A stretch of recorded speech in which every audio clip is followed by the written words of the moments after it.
तुम्ही 10वी पास असाल आणि शासकीय वैद्यकीय महाविद्यालय, छत्रपती संभाजीनगरमध्ये नोकरी करण्याची इच्छा असेल, तर हा व्हिडिओ खास तुमच्यासाठी.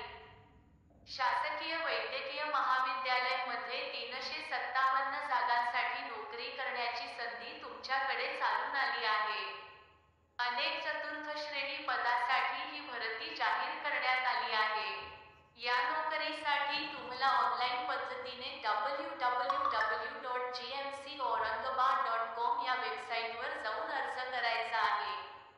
अर्ज प्रक्रिया 2 जून पासून सुरू झाली आहे. अर्ज करणाऱ्या उमेदवारांनी मान्यताप्राप्त शिक्षण संस्थेतून 10वी पास असणे गरजेचे आहे. उमेदवारांची वयोमर्यादा ही 18 ते 38 वर्ष असावी. सगळ्यात महत्त्वाचं म्हणजे या नोकरीसाठी महिन्याला पगार 15,000 रुपये ते 63,200 मिळणार आहे. अर्ज करण्याची शेवटची तारीख 24 जून 2025 आहे. त्यामुळे पटापट अर्ज करा आणि हा व्हिडिओ तुमच्या गरजू मित्रांना नक्की